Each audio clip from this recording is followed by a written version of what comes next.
Islamic দল যারা Islamic দল, যতগুলো ইসলামিক দলই আছে, তারা মূল নীতিতে ইসলাম ওয়ার্ডটা আনতে পারে নাই বা চায় নাই। সেটা কিরকম কথা? মানে আপনার মূলনীতিতে ইসলাম থাকলে বাকি সব নর্ম এটা ক্যান্সেল আউট হয়ে যায়। মূলনীতিতে ইসলাম থাকলে বাকি যেগুলো নর্ম আছে সেগুলা, বিকজ ইসলাম তখন সুপ্রিম নর্ম হয়ে দাঁড়ায়, মেজরিটি মানুষ মুসলিম, তাই ইসলামটা সুপ্রিম নর্ম হয়ে দাঁড়ায়। সেইটা আমরা কেউ, মানে এই হচ্ছে তার জ্ঞানের পরিধি। সে বলছে আমরা কেন ইসলামিক মূলনীতি করলাম না। কি বলেন, এই মূর্খতা অজ্ঞতাকে কিভাবে ঢাকবো?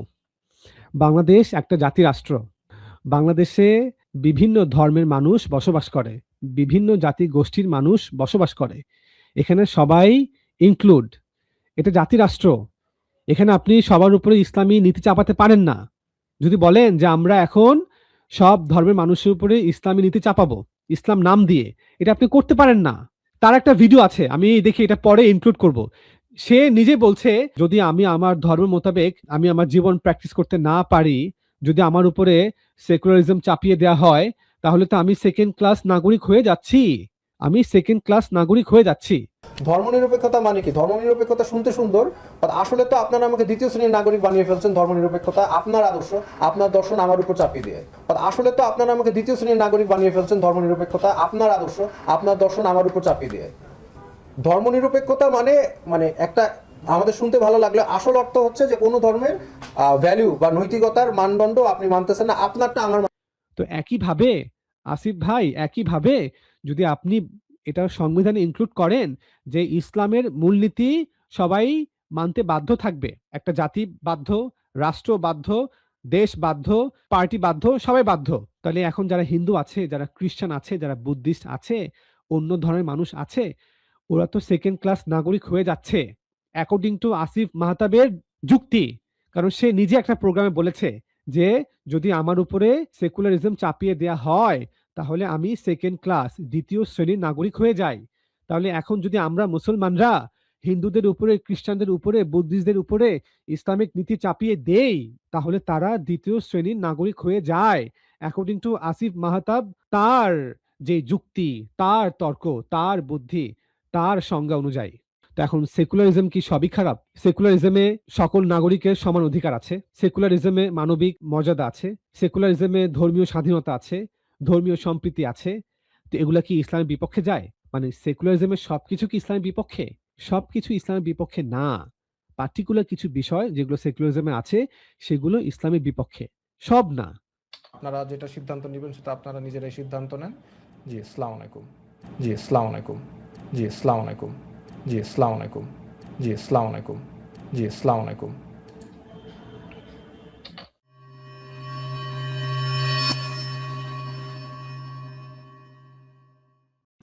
এবার দেখেন শিক্ষা আইন, মানে আপনি যে হ্যাঁ ভোট দিবেন এটার মাধ্যমে যে নতুন শিক্ষা আইনে ইন্ট্রিম সরকার লাস্ট কাজ করে যেটা যাচ্ছে, সেইখানেও দেখেন এগুলি ইনক্লুসিভ কথা লিখছে। তাদের উদ্দেশ্যটা কি? এটা তো যে এই যে আসিফ মাহতাব বা এরা যারা আছে, এরা আসলে এক ধরনের মানসিক রোগী। ইনক্লুসিভ ওয়ার্ডটা দেখলেই এটাকে ভয় পায়। এখানে কি বলছে পুরোটা পড়েন।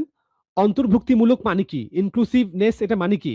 শিক্ষা, অর্ধলিঙ্গ, ধর্ম, বর্ণ, ভাষা, ক্ষুদ্র নৃগোষ্ঠী, দারিদ্র পীড়িত, বিশেষ চাহিদা সম্পন্ন কিংবা ভৌগোলিক বা প্রাকৃতিক কিংবা অন্য কোনো কারণে শিশুসহ সুবিধা বঞ্চিত সকল নাগরিকের জন্য অনুকূল পরিবেশে সমমানের শিক্ষা। তো এখানে কোথায় বলা হচ্ছে সমকামিতা? মানে কোথায় ইনক্লুসিভ হওয়ার মানে কি? আচ্ছা, বাংলাদেশ কি ইনক্লুসিভ না? আমি যদি আপনাকে বলি যে বাংলাদেশে হিন্দু আছে, মুসলিম আছে, খ্রিস্টান আছে, বুদ্ধিস্ট আছে, আরো অন্যান্য লোকাল ধর্ম আছে, পাহাড়ি ধর্ম আছে, আবার বর্ণের দিক দিয়ে আমরা জাতির দিক দিয়ে বাঙালি আছি, পাহাড়ি আছি, খাসিয়া, মারমা, চাকমা, কত রকমের মানুষ আছি।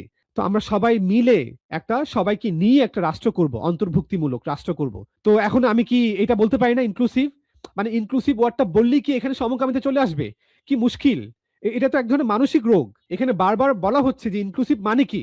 যে আমরা প্রত্যেকটা জাতি, গোষ্ঠী, বর্ণ, ভাষার মানুষ একসঙ্গে থাকবো। আমাদের ভাষা ভিন্ন, আমাদের জাত ভিন্ন, আমাদের ধর্ম ভিন্ন, আমাদের লিঙ্গ ভিন্ন, এখানে বিভিন্ন নৃগোষ্ঠী আছে, সবাই মিলে আমরা একটা ইনক্লুসিভ সোসাইটি করব। এখন ইনক্লুসিভ ওয়ার্ডটা দেখলেই এরা ভয় পায়। মনে করে এই যে সমকামিতা চলে আসলো, আমাকে মনে হয় সমকামী করে ফেলবে। Psychological problem. ক্লিয়ার। এই যে ইনক্লুসিভ বড় করে লিখছে ইনক্লুসিভ, এখন ইনক্লুসিভ কথা বড় করে লেখছে ইনক্লুসিভ, কি আশ্চর্য বিষয়। আপনার কাছে মনে হচ্ছে ইনক্লুসিভ হচ্ছে একটা জিনিস, বাট এটা ইনক্লুসিভ সবাইকে মিলেমিশে, সেটা তো ভালো কথা। বাট এর আসল উদ্দেশ্য কি সেটা আপনি আমার থেকে শুনবেন না। আপনি শায়েখ আহমদুল্লাহ মানে যারা আমাদের উপরে সমকামিতা চাপিয়ে দিবেন তাদের অন্তরের কথা ওনারা বের করে নিয়ে আসছেন, মানে ওনারা তাদের অন্তরের খবর জানেন, কিন্তু কোনো এভিডেন্স নাই, কোনো এভিডেন্স নাই। ইনক্লুসিভ হওয়া মানে নাকি ভাই কি মুশকিল। এখন তো আমি রাস্তায় গিয়ে যদি বলি যে আমি চাই বাংলাদেশ একটা ইনক্লুসিভ কান্ট্রি হবে, ও তুমি সমকামিতাকে সমর্থন করো, কি মহা বিপদে পড়লাম রে ভাই। ইনক্লুসিভ হওয়া মানে হচ্ছে গিয়ে সব ধর্মের মানুষ, সব জাতের মানুষ, সব ভাষার মানুষ, সব গোষ্ঠীর মানুষ মিলে আমরা থাকবো। এখানে এমন না যে বাঙালিরা শ্রেষ্ঠ, পাহাড়িরা নিম্ন, বা মুসলমানরা শ্রেষ্ঠ, হিন্দুরা নিম্ন। না, ব্যাপারটা এমন না। সবাই মিলে আমরা ইকুয়াল, সবাই সমান, সবাই দেশের নাগরিক। এইটাই মিন করা হচ্ছে। এবার এখানে ব্যাখ্যাও করা হচ্ছে যেটা মানে কি, এই যে ইনক্লুসিভ ওয়ার্ডটা এটা মানে কি এখানে ব্যাখ্যা করা হচ্ছে। না, আমরা এতে সন্তুষ্ট না। আমরা ওদের পেটের মধ্যে হাত দিয়ে কলিজা বের করে কথা বের করব। দেখি এখন আমাদের আলিমুল গাইব, আমাদের আসিফ মাহতাব ভাই কি প্রমাণ দেন যে না ভাই ওরা তো বলছে ইনক্লুসিভ, এটা তো ভালো কথা, এটা খুবই ভালো কথা। উনি বললেন দেখেন, এই যে ইনক্লুসিভ বড় করে লিখছে ইনক্লুসিভ। এখন ইনক্লুসিভ কথা আপনার কাছে মনে হচ্ছে ইনক্লুসিভ হচ্ছে একটা জিনিস, বাট এটা ইনক্লুসিভ সবাইকে মিলেমিশে, সেটা তো ভালো কথা। উনি বললেন যেটা খুব ভালো কথা, কিন্তু ভাই আমাদের ডর লাগে, আমাদের ভয় লাগে, ওরা আমাদেরকে সমকামী করে ফেলবে। বাট এর আসল উদ্দেশ্য কি সেটা আপনি আমার থেকে শুনবেন না। আপনি শায়েখ আহমদুল্লাহ ওনার বক্তব্য থেকেই শুনেন, কারণ আমার কথা না হয় আপনারা বিশ্বাস করবেন না, আমি না হয় একটু বেশি বলে ফেলতেছি। তা শায়েখ আহমদুল্লাহ কি বলে এটা আপনি একটু দেখেন। ভাই আমি আপনাদের বলে রাখি, আমি একমাত্র আল্লাহ রাসূল সাল্লাল্লাহু আলাইহি ওয়াসাল্লামকে অন্ধভাবে মানতে বাধ্য। আমি সাহাবাদেরকেও অন্ধভাবে মানতে বাধ্য না। আমি সাহাবাদেরকেও অন্ধভাবে মানতে বাধ্য না। সেখানে তো শেখ আহমদুল্লাহ, দেখি উনি কি বলে। হ্যাঁ, নির্বাচনকে ঘিরে একটা শব্দ আপনারা সবাই দেখতে পাচ্ছেন, সেটা হলো ইনক্লুসিভ। ইসলাম এই যে ডর ভয়ের যে ভাইরাস ছড়াচ্ছে আমাদের মধ্যে এখান থেকেই। আই এম সরি, কিন্তু ওনারা দায়িত্বশীল জায়গায় থেকে যদি দায়িত্বশীল কথা বলতে না পারেন, জুজুর ভয় দেখেন আমাদেরকে। ইসলামিক দলগুলো এই শব্দ ব্যবহার করছে, অন্য দলগুলো তো করছে, ইসলামিক দলগুলো পর্যন্ত এই শব্দ ব্যবহার করছে। ইনক্লুসিভ আমাদেরকে ওই যে জামাত ইসলামের কথা বলছে আর কি। সবাই দেখতে পাচ্ছেন, সেটা হলো ইনক্লুসিভ। ইসলামিক দলগুলো এই শব্দ ব্যবহার করছে, অন্য দলগুলো তো করছে। ইনক্লুসিভ শব্দটাকে উচ্চারণ করা কি গুনাহ? এটা অপরাধ ইসলামী শরিয়া মোতাবেক? যদি আমি বলি যে বাংলাদেশ একটা রাষ্ট্র, সেখানে আমরা সবাই মিলে থাকবো, পাহাড়ি, বাঙালি, হিন্দু, মুসলিম, বুদ্ধিস্ট, খ্রিস্টান, সব মানুষ একসঙ্গে থাকবো, ভাই আমি কি ওয়ার্ডটা ব্যবহার করবো? আমি কোন শব্দ আছে বাংলা ভাষায়, ইংরেজি ভাষায় সেই শব্দ আমাকে দেন। বাংলাতে কি বলে? অন্তর্ভুক্তিমূলক তো শব্দটা বলে না। তো আমি কি মুশকিলে পড়ে গেলাম? ইসলামিক দলগুলো পর্যন্ত এই শব্দ ব্যবহার করছে। ইনক্লুসিভ মানে অন্তর্ভুক্তিমূলক। এই অন্তর্ভুক্তিমূলক বা ইনক্লুসিভ শব্দের ভেতরে অত্যন্ত ভয়ঙ্কর একটা এজেন্ডা লুকায়িত আছে, যেটা অনেকেই লক্ষ্য করছেন না। সেটা হলো সমকামিতা, ট্রান্সজেন্ডার ইজমকে বৈধতা দেওয়া। এই যে এই ভাইরাসটা এখান থেকে ছড়াইছে। আচ্ছা, উনি যে আমাদেরকে এই ভয় দেখাচ্ছেন ইনক্লুসিভ, ভাই এটা তো আজকের বিষয় না। মানে বাংলাদেশ অ্যাজ এ নেশন, রাষ্ট্র হিসেবে সে ডেমোক্রেসি ফলো করে। এটা একটা ডেমোক্রেটিক কান্ট্রি, গণতান্ত্রিক দেশ। বাংলাদেশ রাষ্ট্র হিসেবে একটা ধর্মনিরপেক্ষ, একটা সেকুলার রাষ্ট্র, এবং বাংলাদেশ রাষ্ট্র হিসেবে একটা গণতান্ত্রিক দেশ। তাহলে ওনারাই বলেন এই শেখ আহমদুল্লাহ এবং যে আসিফ আদনান, ওনাদের যে গ্রুপ, ওনারাই বলেন যে ডেমোক্রেটিক ভ্যালু হচ্ছে গিয়ে ইনক্লুসিভনেস, অন্তর্ভুক্তিমূলক সমাজ। তো এটা কি ভাই, এটা কি জুলাই সনদের সমস্যা? মানে এটা কি জুলাই সনদের প্রবলেম? শেখ আহমদুল্লাহকে এটা আজকে আবিষ্কার করলেন? অন্তর্ভুক্তিমূলক সমাজ এটা তো ভাই 90 দশক থেকে, 80 দশক থেকে যে আমরা সবাই মিলে থাকবো, এটা কি নতুন কথা? আপনি ডেমোক্রেসি মানলে তো আপনাকে ইনক্লুসিভ হতেই হবে, যে পাহাড়ি হোক বাঙালি হোক সবাই নাগরিক, পাহাড়ি হোক বাঙালি হোক সবাই দেশের মালিক, হিন্দু হোক, মুসলিম হোক, বুদ্ধিস্ট হোক আর খ্রিস্টান হোক, অথবা অন্য কোনো ধর্মের হোক, সবাই দেশের নাগরিক, সবাই দেশের মালিক, অন্তর্ভুক্তিমূলক রাষ্ট্র বাংলাদেশ। তো এটা আমাকে বলতে হবে। তো এটা কি জুলাই সনদের প্রবলেম? এটা কি 2024 সালের প্রবলেম? এটা কি 25 সালের প্রবলেম? এটা কি বর্তমানের প্রবলেম? তো ওনারা আমাদের কিসে ভয় দেখাচ্ছেন? আমরা মুসলমানরা তো আছি না, আমরা তো মরে যাইনি। আল্লাহ তাআলা যেটাকে হারাম করেছেন সেটাকে আমরা হালাল করব? অবশ্যই না। এখন যদি বাংলাদেশের মানুষ মুসলমান না হয়, ইসলাম না মানে, ইসলাম মানতে না চায়, তারা যদি এটাকে গ্রহণ করে সমকামিতা, তো সেখানে কে ঠেকাবে ভাই বলেন? বাংলাদেশের মানুষ যদি এটাকে মেনে নেয়, তো শেখ আহমদুল্লাহ চিল্লায় লাভ হবে? অত্যন্ত ভয়ঙ্কর একটা এজেন্ডা লুকায়িত আছে, যেটা অনেকেই লক্ষ্য করছেন না। সেটা হলো সমকামিতা, ট্রান্সজেন্ডার ইজমকে বৈধতা দেওয়া।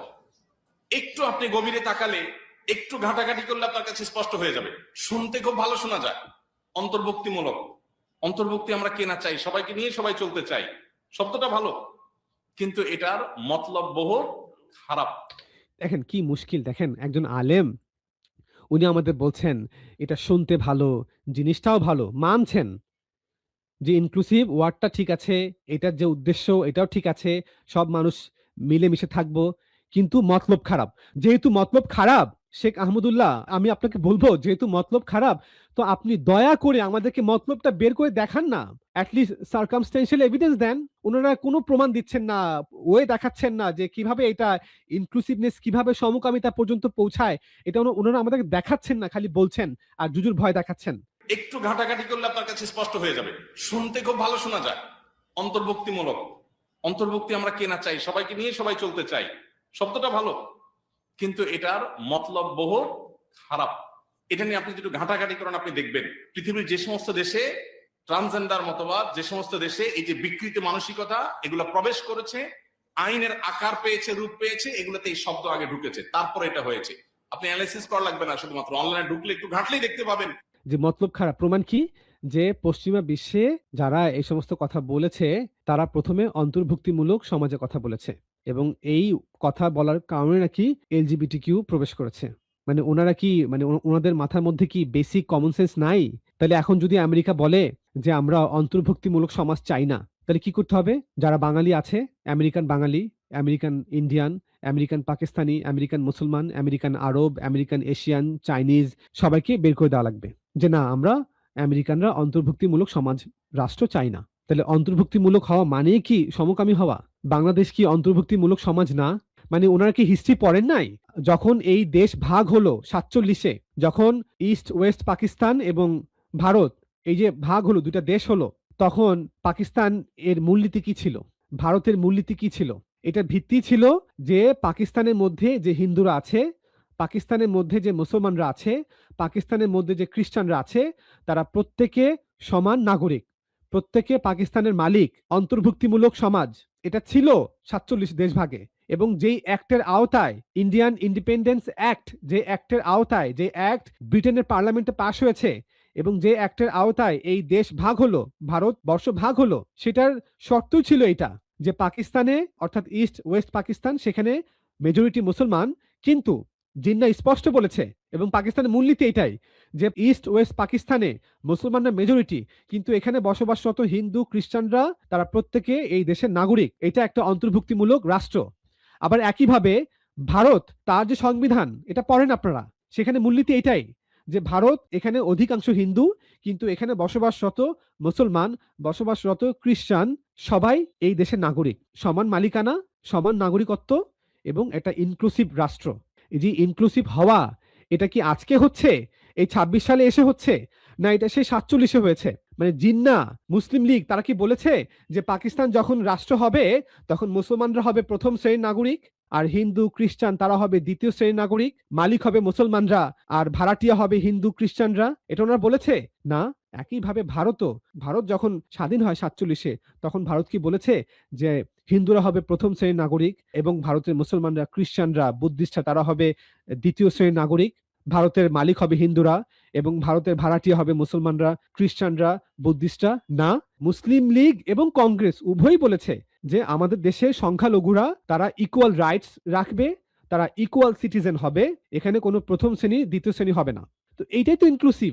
তো এটা কি 26 সালে এসে ডক্টর মোহাম্মদ ইউনূস আবিষ্কার করেছে? না বুঝেই সবকিছুর বিরুদ্ধে মানুষ কথা বলে। আপনারা দেখতেই পাচ্ছেন যে এইটাই হচ্ছে জুলাই চার্টারের একটা এজেন্ডা, আরো অনেক এজেন্ডা আছে, সেগুলি আলাদা আলাদা করে আসলে এই মুহূর্তে বলার ইচ্ছা নেই। কিন্তু আরেকটা বিষয় যেটা আপনি দেখেন যে তার এই জুলাই সনদের মূলনীতির মধ্যে কি কি আছে আমরা একটু যদি দেখি। Fundamental principles, equality, human dignity, social justice, তাই না? Social justice. এখন সোশ্যাল জাস্টিস কি জিনিস এটা আপনারা কারা বোঝেন? মানে এটা কি আপনারা কখনো সার্চ দিয়েছেন? দেখি আমি নিজে একটু এআই কে জিজ্ঞাসা করি, হ্যাঁ?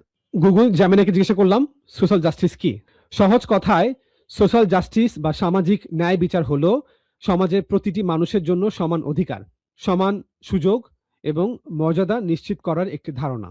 এটি এমন এক সমাজ ব্যবস্থার কথা বলে যেখানে কারোর প্রতি বৈষম্য করা হবে না, তা সে যে কোনো লিঙ্গ, ধর্ম, বর্ণ বা অর্থনৈতিক অবস্থারই হোক না কেন। সামাজিক ন্যায় বিচারের মূল ভিত্তিগুলো নিচে আলোচনা করা হলো। ১. সমান অধিকার ও সুযোগ, সম্পদের সুষম বন্টন, বৈষম্যের বিলোপ। কি বলা হচ্ছে? জাতিগত বিভেদ, বর্ণবাদ, লিঙ্গ বৈষম্য, নারী পুরুষের ভেদাভেদ বা ধর্মীয় গোঁড়ামির কারণে কেউ যেন পিছিয়ে না পড়ে। কোনো বিশেষ গোষ্ঠীকে সুবিধা দিতে গিয়ে অন্যকে বঞ্চিত না করাই সামাজিক ন্যায় বিচার। তারপরে অংশগ্রহণ ও স্বচ্ছতা। এটি কেন গুরুত্বপূর্ণ? একটি স্থিতিশীল এবং শান্তিপূর্ণ সমাজের জন্য সামাজিক ন্যায় বিচার অপরিহার্য। যখন মানুষ মনে করে তারা ন্যায্য বিচার পাচ্ছে না বা তারা অবহেলার শিকার, তখন সমাজে অসন্তোষ ও অস্থিরতা তৈরি হয়। সংক্ষেপে, সামাজিক ন্যায় বিচার মানে হলো এমন এক পৃথিবী গড়া যেখানে মানুষের পরিচয় তার সীমাবদ্ধতা না হয়ে বরং তার যোগ্যতায় বড় হয়ে উঠবে। আচ্ছা, আচ্ছা, এবার আমরা একটু প্রশ্ন করি যে এটার মানে কি সমকামিতাকে বৈধতা করতে হবে? আমি তাকে প্রশ্ন করলাম যে সোশ্যাল জাস্টিস মানে কি সমকামিতাকে বৈধতা দেয়াই লাগবে? কোন মুসলিম রাষ্ট্র কি বাধ্য সমকামিতাকে বৈধতা দিতে? আচ্ছা, আপনার প্রশ্নটি অত্যন্ত গুরুত্বপূর্ণ ও সংবেদনশীল। সামাজিক ন্যায় বিচার, সোশ্যাল জাস্টিস একটি বিস্তৃত ধারণা এবং এর ব্যাখ্যা প্রেক্ষাপট, সংস্কৃতি ও মূল্যবোধের উপর ভিত্তি করে ভিন্ন হতে পারে। কি বললো এখানে? প্রেক্ষাপট, সংস্কৃতি ও মূল্যবোধের উপর ভিত্তি করে ভিন্ন হতে পারে। সহজ উত্তর, না।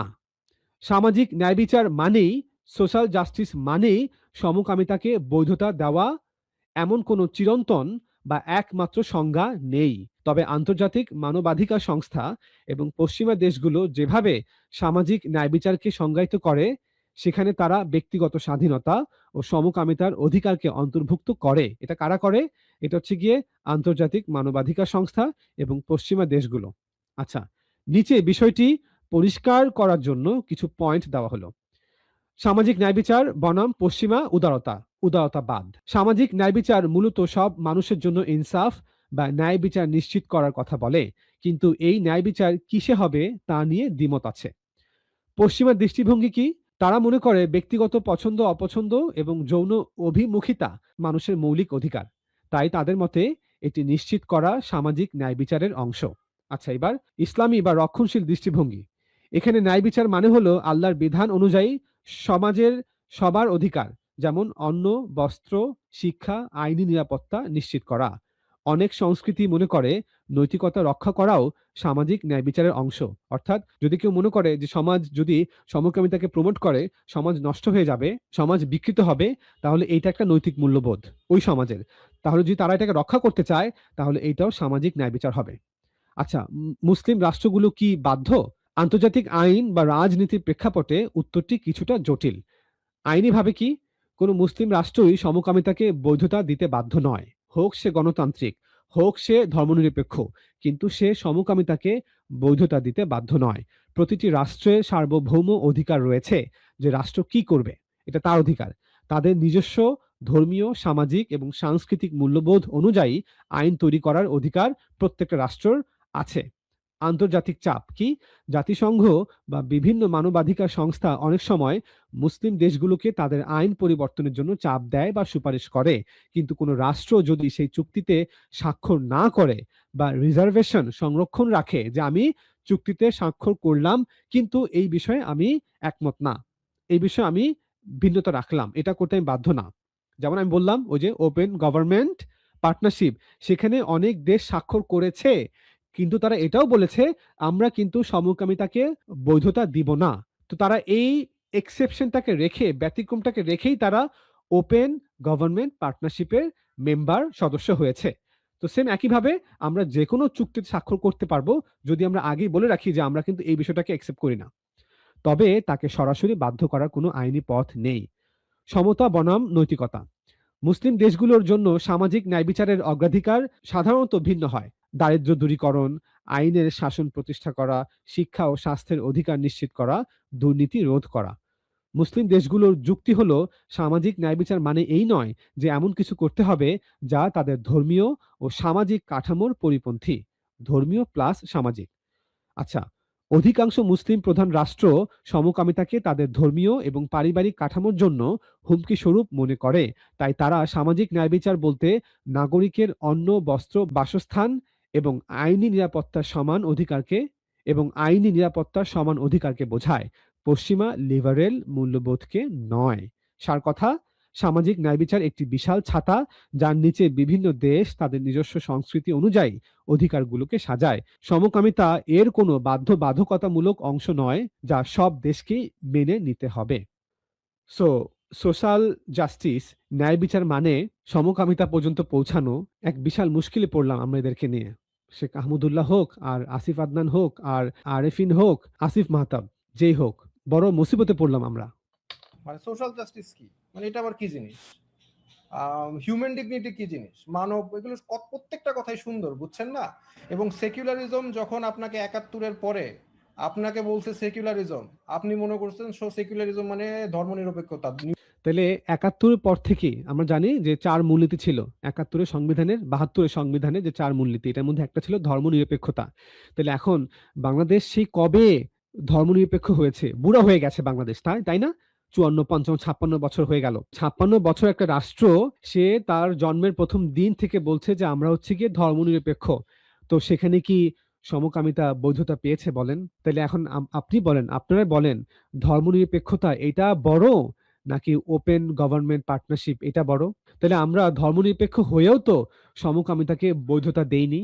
আমরা জন্মের প্রথম দিন থেকে গণতান্ত্রিক হয়েও তো, বলা হয় না গণতান্ত্রিক ভ্যালু, তো আমরা তো সমকামিতাকে যে লিগাল করা এমনটা আমরা করিনি। তাহলে আমাদের কিসের ভয় দেখাচ্ছে ওনারা যে এখন ওপেন গভর্নমেন্ট পার্টনারশিপের মেম্বার হলে আমরা নাকি সমকামিতাকে বৈধ করে ফেলবো, আমাদেরকে চাপিয়ে দেওয়া হবে? রিলিজিয়ান নিউট্রাল, এটা তো ভালো কথা, আমরা এটা তো এগ্রি করেছি। করার পর কি হলো? আপনাকে এই সেকুলারিজম দিয়ে আপনাকে, মানে আপনার নেক্সট 40 ইয়ার্স আপনাকে জুলুম করা হয়েছে সেকুলারিজম দিয়ে। তো একইভাবে আপনি যদি এখন সে বলছে আমাদেরকে জুলুম করা হয়েছে সেকুলারিজম দিয়ে। ভাই, এটা একটা লম্বা আলোচনা, এটা এখন আর সুযোগ নেই, আমার অলরেডি গলা ব্যথা হয়ে গেছে। যে আসলে এই জুলুমটা কে করেছে? এটা কি কোনো নীতি করেছে নাকি মানুষ করেছে? লম্বা আলোচনা। আমরা যদি দেখি এই জুলাই চার্টারে যে ফান্ডামেন্টাল যেগুলি মানে ফান্ডামেন্টাল প্রিন্সিপাল যেগুলি আছে, এই যে ফান্ডামেন্টাল প্রিন্সিপালসে কি আছে? এইখানে আছে equality, human dignity, social justice. তো এইটা বাংলাদেশের মানুষ মানে সোশ্যাল জাস্টিস কোত্থেকে পাইলো, ওটার ভিতরে কি আছে, সেগুলি আসলে মানুষ ক্লিয়ার না। চলেন এখন আমরা দেখি, আসলে একটু বাংলাটা পড়ি। মূলনীতি সমূহ কি? সংবিধানে রাষ্ট্র পরিচালনার মূলনীতি অংশে সাম্য, মানবিক মর্যাদা, সামাজিক ন্যায় বিচার এবং ধর্মীয় স্বাধীনতা ও সম্প্রীতি। এখানে কি প্রবলেম? সাম্য। আমরা সবাই সমান, প্রত্যেক নাগরিক সমান, সে যেই ধর্মেরই হোক, যেই বর্ণেরই হোক, যেই জাতিরই হোক, যেই গোষ্ঠীরই হোক, যেই বাংলাদেশের নাগরিক, সেই সমান অধিকার পাবে। আচ্ছা, মানবিক মর্যাদা, যেই ধর্মেরই হোক, যেই বর্ণেরই হোক, যে জাতিরই হোক, সবার মানবিক মর্যাদা সমান। তারপরে সামাজিক ন্যায় বিচার, সোশ্যাল জাস্টিস, সবাই ন্যায় বিচার পাবে। এখানে কি সমস্যা? ধর্মীয় স্বাধীনতা, প্রত্যেকের ধর্ম স্বাধীনভাবে প্র্যাকটিস করবে। এবং ধর্মীয় সম্প্রীতি, আমরা সবাই মিলেমিশে থাকব। তো এই যে মূলনীতি, এখানে কি সমস্যা? কি সমস্যা এখানে? তো এটা যদি আমাদের ক্লিয়ার করতে হয়, এটা আপনাদের একটা, আমি মানে যেহেতু এই বিষয় নিয়েই কথা বলছি আজকে, এই বিষয়টাই ফোকাস থাকি, তাহলে আমরা চ্যাট জিপিটিকে জিজ্ঞেস যদি করি, এই যে আমরা সোশ্যাল জাস্টিস দেখি, চ্যাট জিপিটি জিজ্ঞেস করেন, does social justice have anything to do with LGBT? হ্যাঁ, তাহলে তারা অ্যান্সারটা কি দিবে সেটা আপনি নিজেরাই দেখতে পাচ্ছেন। এখানে বলা হচ্ছে যে social justice is an umbrella term that includes LGBTQ rights, radical justice, gender equality, হ্যাঁ এই ইত্যাদি। জেন্ডার ইকুয়ালিটি এবং LGBTQ রাইটস দুটাই এই সোশ্যাল জাস্টিসের আমব্রেলার মধ্যে তারা ফেলে দিচ্ছে, এবং এটা দেশের মূলনীতির মধ্যে তারা প্রবেশ করানোর চেষ্টা করছে। দেখেন কি মুশকিল, দেখছেন? এই হচ্ছে অবস্থা, মানে অর্ধ সত্য বলছে। তাহলে আমরাও কিন্তু একটু আগে দেখালাম যে এটা একটা আমব্রেলা টার্ম যে সোশ্যাল জাস্টিস, কিন্তু এটা পশ্চিমারা যেটাকে ইনক্লুড করে সেটা আমরা করতে বাধ্য না। ওরা এটাকে ইনক্লুড করে কিন্তু আমরা আমাদের ধর্মীয় সামাজিক প্রেক্ষাপটে এটাকে ইনক্লুড করব না, করি না, করব না কি আমরা করছি না। তারপরে হচ্ছে হিউম্যান ডিগনিটি, আরেকটা খুব সুন্দর কথা, কিন্তু হিউম্যান ডিগনিটি বলার ডিফিনিশন কি, মানবিক মর্যাদা মানে কি বোঝায় এটা? মানুষ যারা বাংলাদেশি আমাদেরকে এগুলো দরকার নেই। এখন আমরা কি শব্দ ব্যবহার করতে পারি? এখন যদি ওনারা মনে করেন যে মানবিক মর্যাদা মানে হচ্ছে গিয়ে সমকামীকে অ্যালাউ করা, সামাজিক ন্যায় বিচার মানে হচ্ছে গিয়ে সমকামিতাকে অ্যালাউ করা, তারপরে স্বাধীনতা এটা মানে হচ্ছে গিয়ে সমকামিতাকে অ্যালাউ করা, সাম্য, সমান, ইকুয়ালিটি, সমান অধিকার এটা মানে হচ্ছে গিয়ে সমকামিতাকে অ্যালাউ করা। এখন কি করতে পারি? তো এটা নিয়ে আমরা লম্বা আলোচনা করলাম। এগুলো সব প্রত্যেকটা হচ্ছে একটা আমব্রেলা টার্ম। এটা ডিপেন্ড করে প্রত্যেকটা দেশের উপরে। পশ্চিমারা সাম্য মানে এটার মধ্যে সমকামিতা ইনক্লুড করে কিন্তু আমরা বাধ্য না। নিয়ে তো ইমানুয়েল কান্ট সে কথা বলেছে। এখন ইমানুয়েল কান্টের ফিলোসফি আপনি তো জানেন না, এটাই তারা আপনার অ্যাডভান্টেজ নিচ্ছে। তো এগুলি আরো অনেক বিষয় আছে, আজকে আর এগুলো নিয়ে বিস্তারিত আলাপ করবো না। বাট একটা জিনিস আমি বুঝতে পারি না, সেটা হচ্ছে ইসলামিক দল যারা ইসলামিক দল, যতগুলো ইসলামিক দলই আছে, তারা মূল নীতিতে ইসলাম ওয়ার্ডটা আনতে পারে নাই বা চায় নাই। সেটা কিরকম কথা? মানে আপনার মূলনীতিতে ইসলাম থাকলে বাকি সব নর্ম এটা ক্যান্সেল আউট হয়ে যায়।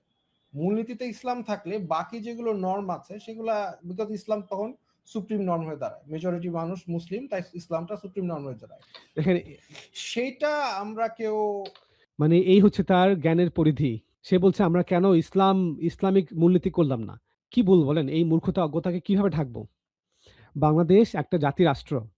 বাংলাদেশে বিভিন্ন ধর্মের মানুষ বসবাস করে, বিভিন্ন জাতি গোষ্ঠীর মানুষ বসবাস করে। এখানে সবাই ইনক্লুড। এটা জাতি রাষ্ট্র। এখানে আপনি সবার উপরে ইসলামী নীতি চাপাতে পারেন না। যদি বলেন যে আমরা এখন সব ধর্মের মানুষের উপরে ইসলামী নীতি চাপাবো ইসলাম নাম দিয়ে, এটা আপনি করতে পারেন না। তার একটা ভিডিও আছে, আমি দেখি এটা পরে ইনক্লুড করব। সে নিজে বলছে যদি আমি আমার ধর্ম মোতাবেক আমি আমার জীবন প্র্যাকটিস করতে না পারি, যদি আমার উপরে সেকুলারিজম চাপিয়ে দেওয়া হয়, তাহলে তো আমি সেকেন্ড ক্লাস নাগরিক হয়ে যাচ্ছি। আমি সেকেন্ড ক্লাস নাগরিক হয়ে যাচ্ছি। ধর্মনিরপেক্ষতা মানে কি? ধর্মনিরপেক্ষতা শুনতে সুন্দর, but আসলে তো আপনারা আমাকে দ্বিতীয় শ্রেণীর নাগরিক বানিয়ে ফেলছেন। ধর্মনিরপেক্ষতা আপনার আদর্শ, আপনার দর্শন আমার উপর চাপিয়ে দিয়ে, but আসলে তো আপনারা আমাকে দ্বিতীয় শ্রেণীর নাগরিক বানিয়ে ফেলছেন। ধর্মনিরপেক্ষতা আপনার আদর্শ, আপনার দর্শন আমার উপর চাপিয়ে দিয়ে। ধর্মনিরপেক্ষতা মানে মানে একটা আমাদের শুনতে ভালো লাগলে আসল অর্থ হচ্ছে যে কোনো ধর্মের ভ্যালু বা নৈতিকতার মানদণ্ড আপনি মানতেছেন না, আপনারটা আমার।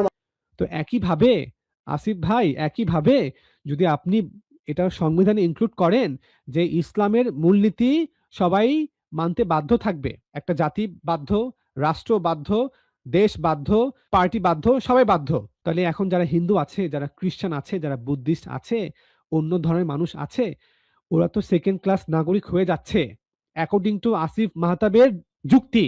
কারণ সে নিজে একটা প্রোগ্রামে বলেছে যে যদি আমার উপরে সেকুলারিজম চাপিয়ে দেয়া হয় তাহলে আমি সেকেন্ড ক্লাস দ্বিতীয় শ্রেণীর নাগরিক হয়ে যাই। তাহলে এখন যদি আমরা মুসলমানরা হিন্দুদের উপরে, খ্রিস্টানদের উপরে, বুদ্ধিস্টদের উপরে ইসলামিক নীতি চাপিয়ে দেই, তাহলে তারা দ্বিতীয় শ্রেণীর নাগরিক হয়ে যায় অ্যাকর্ডিং টু আসিফ মাহতাব। তার যে যুক্তি, তার তর্ক, তার বুদ্ধি, তার সংজ্ঞা অনুযায়ী। তো এখন সেকুলারিজম কি সবই খারাপ? সেকুলারিজমে সকল নাগরিকের সমান অধিকার আছে, সেকুলারিজমে মানবিক মর্যাদা আছে, সেকুলারিজমে ধর্মীয় স্বাধীনতা আছে, ধর্মীয় সম্প্রীতি আছে। তো এগুলা কি ইসলামের বিপক্ষে যায়? মানে সেকুলারিজমের সবকিছু কি ইসলামের বিপক্ষে? সবকিছু ইসলামের বিপক্ষে না। পার্টিকুলার কিছু বিষয় যেগুলো সেকুলারিজমে আছে সেগুলো ইসলামের বিপক্ষে, সব না। আপনারা যেটা সিদ্ধান্ত নেবেন সেটা আপনারা নিজেরাই সিদ্ধান্ত নেন। জি আসসালামু আলাইকুম। জি আসসালামু আলাইকুম। জি আসসালামু আলাইকুম। জি আসসালামু আলাইকুম। জি আসসালামু আলাইকুম। জি আসসালামু আলাইকুম।